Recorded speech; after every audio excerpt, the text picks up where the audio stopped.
जय श्री राधे कृष्ण। दोस्तों, हमारे YouTube चैनल में आप सभी का स्वागत है।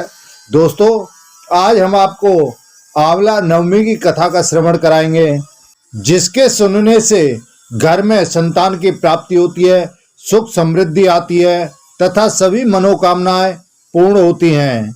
आंवले की पूजा करने का शुभ मुहूर्त है सुबह 6:15 से लेकर के दोपहर 12:06 तक।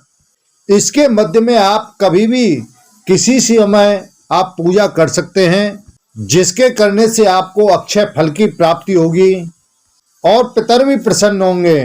तो दोस्तों, कथा को हम श्रवण कराएं उससे पहले जो भी नए सदस्य हमारे वीडियो को देख रहे हैं, जिन्होंने अभी तक मेरे चैनल को सब्सक्राइब नहीं किया है, कृपया वे चैनल को सब्सक्राइब करें, लाइक करें तथा शेयर भी करें और बगल में लगा घंटी का बटन दबाना ना भूलें, जिससे हम जो भी वीडियो बनाएं उन सभी का नोटिफिकेशन आपके पास में पहुंचे और हमारी सभी वीडियो का आपको लाभ मिल सके। तो दोस्तों, आइए अब हम आपको आंवला नवमी की कथा का श्रवण कराएंगे, जो कि 12 नवंबर दिन शुक्रवार को पड़ रही है।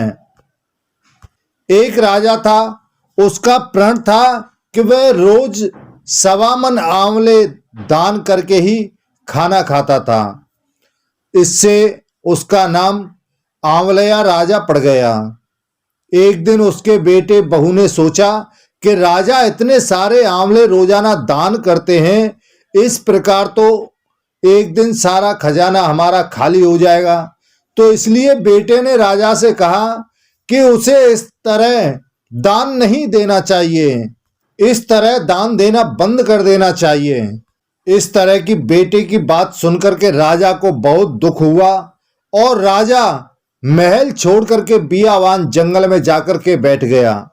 राजा रानी आंवले का दान नहीं कर पाए और प्रण के कारण उन्होंने फिर कुछ खाया भी नहीं। जब भूखे प्यासे 7 दिन हो गए, तब भगवान ने सोचा कि यदि मैंने इसका प्रण नहीं रखा और इसका सत नहीं रखा तो विश्वास चला जाएगा। तो इसलिए भगवान ने जंगल में ही महल, राज्य और बाग बगीचे सब कुछ बना दिए और ढेरों आंवले के पेड़ भी लगा दिए। सुबह राजा रानी उठे तो उन्होंने देखा कि जंगल में उनके राज्य से भी दुगना राज्य बसा हुआ है। राजा रानी से कहने लगे, रानी देख, कहते हैं सत मत छोड़, सूरमा सत छोड़या मत जाए, सत की छोड़ी लक्ष्मी फिर मिलेगी आए। आओ नहा धोकर के आंवले दान करें और भोजन करें। राजा रानी ने आंवले दान करके खाना खाया और खुशी खुशी वे दोनों जंगल में रहने लगे। उधर आंवला देवता का अपमान करने व माता पिता से बुरा व्यवहार करने के कारण बहू बेटे के बड़े बुरे दिन आ गए। राज्य दुश्मनों ने छीन लिया।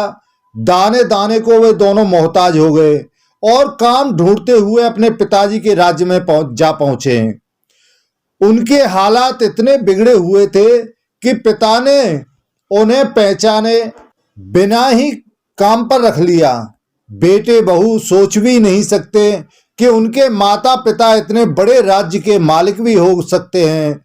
सो उन्होंने भी अपने माता पिता को नहीं पहचाना। एक दिन बहू ने सास के बाल गूंथते समय अपनी पीठ पर मस्सा देखा, यानी उनकी पीठ पर मस्सा देखा। उसे यह सोचकर रोना आने लगा कि ऐसा मस्सा मेरी सास के भी था। हमने ये सोचकर उन्हें आंवले दान करने से रोका था कि हमारा धन सब कुछ नष्ट ही हो गया। आज वे लोग न जाने कहाँ होंगे। यह सोचकर बहू को रोना आने लगा और आंसू टपक टपक कर सास के पीठ पर गिरने लगे। रानी ने तुरंत पलटकर देखा और पूछा कि तू क्यों रो रही है। उसने बताया कि आपकी पीठ जैसा मस्सा मेरी सास की पीठ पर भी था। हमने उन्हें आंवले दान करने से मना कर दिया था, इसलिए वे घर छोड़ करके चले गए। तब रानी ने उन्हें पहचान लिया और सारा हाल पूछा और अपना हाल बताया।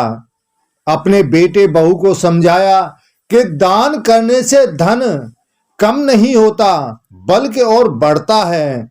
तो बेटे बहू भी अब सुख से राजा रानी के साथ रहने लगे। तो हे भगवान, जैसा राजा रानी का सत रखा वैसा ही आप सबका रखना, कहते सुनते सारे परिवार का सुख रखना। तो दोस्तों, आज हमने आपको आंवला नवमी की कथा का श्रवण कराया है। दोस्तों, यह वीडियो आपको कैसा लगा? हमें उम्मीद है अच्छा लगा होगा। कृपया चैनल को सब्सक्राइब करना ना भूलें। इसी के साथ ही जय श्री राधे कृष्णा।